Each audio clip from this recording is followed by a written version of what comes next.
It was a quiet Tuesday morning when Grace Holloway's world collided with someone else's, someone whose life was wrapped in money, marble, and silence. She had just finished scrubbing the kitchen tiles of the Preston Tower penthouse, her knees aching from hours of work, when the faintest cry echoed through the empty halls. It wasn't loud, more like a whimper swallowed by loneliness, but to Grace, it sounded like heartbreak itself. She froze, mop still in her hand, listening. Then she heard it again, a baby's sob, muffled and desperate.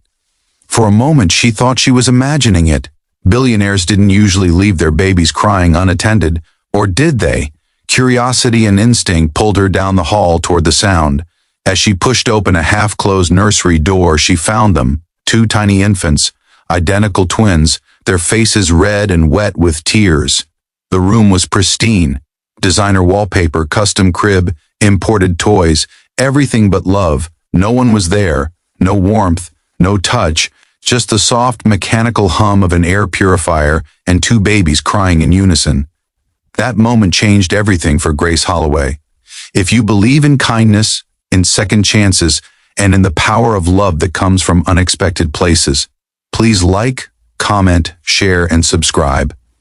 Your support helps stories like this reach more hearts. Grace was a single mother herself once.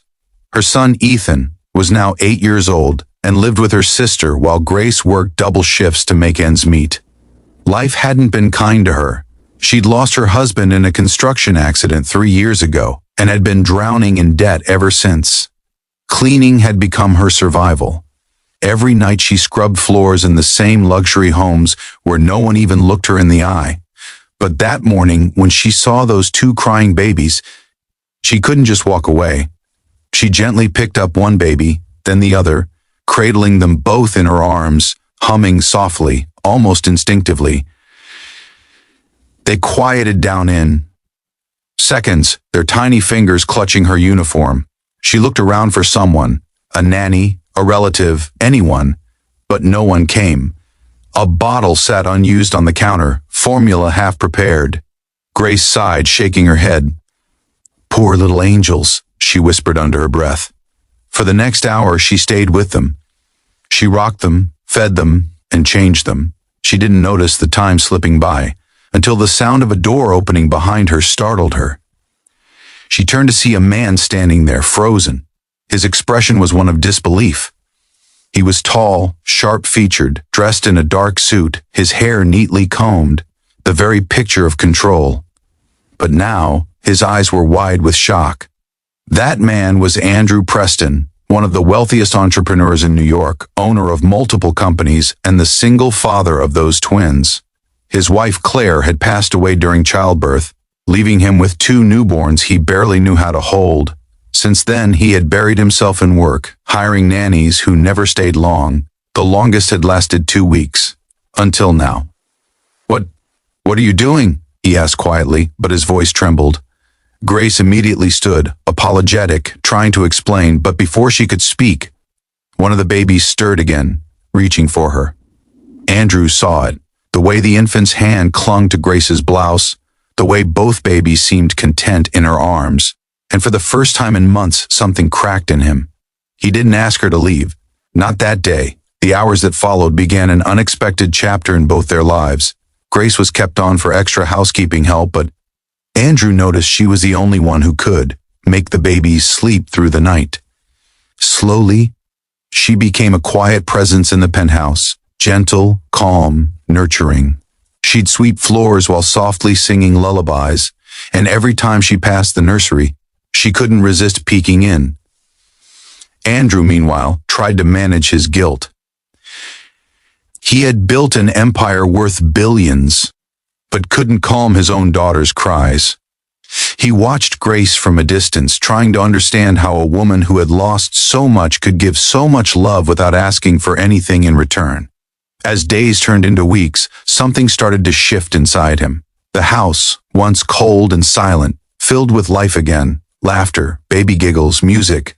Grace would bring in homemade soup, hum old lullabies, and even mend the torn curtain that no one had noticed. For the first time, Andrew felt something he hadn't felt in years: peace. One evening after a particularly long workday, Andrew came home late. He opened the door quietly, expecting silence, but what he saw stopped him in his tracks. In the warm glow of a floor lamp, Grace sat on the couch, both twins asleep against her chest, one tiny hand gripping her finger. She looked tired but content. The mop and bucket rested nearby, forgotten. Andrew felt something rise in his throat, not business stress, not exhaustion, something deeper. He had never realized how much he needed someone to simply care. As days passed, their bond deepened in subtle ways. Grace never overstepped, she spoke respectfully, always mindful of the gap between them. But Andrew found himself seeking her company, asking about her day, even about her son. He admired her strength, how she had faced tragedy without bitterness. He noticed how the twins began to smile more whenever she entered the room, how she could calm storms with a touch. But not everyone approved. Rumors started among the staff and even in Andrew's business circle. "The janitor," they whispered. "He's letting a cleaner raise his children?"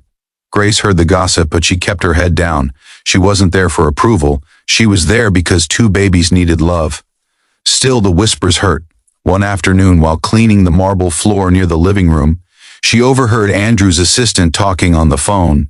"The board is questioning your image, sir. People are saying you've gotten too close to the help."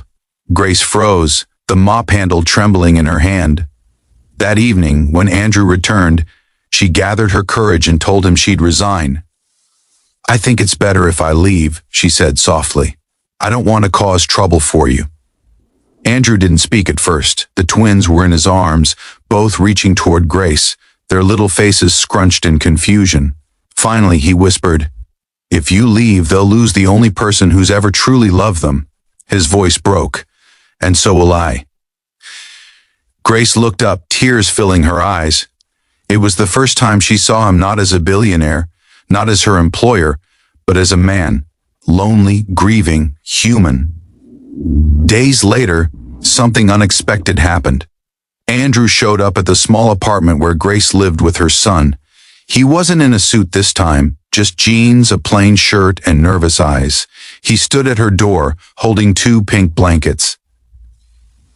"They won't sleep without you," he said. "And honestly, neither can I." From that moment, everything changed. Grace didn't move into his penthouse again, not right away. But Andrew began spending more time with her and Ethan. He'd visit, help with dinner, learn to change diapers, and read bedtime stories.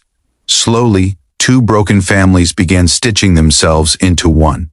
Grace helped Andrew learn not just how to be a father, but how to feel like one. Months passed. The gossip faded, replaced by admiration. People saw the change in him. The once distant, hard-edged billionaire now smiled easily, carried his babies proudly, and credited a single mom for teaching him what truly mattered. One Sunday morning, he took Grace and Ethan to the park. The twins were toddling by then, their laughter ringing through the air. As they sat on the grass, sunlight spilling across the playground, Andrew turned to her. "You gave them love when I couldn't. You gave me back my life." Grace looked at him, eyes shining. "No," she whispered. "They gave me a reason to hope again." It wasn't a fairy tale, not the kind written in gold and luxury, but it was real. Two souls, broken in different ways, had found healing not through wealth, but through kindness.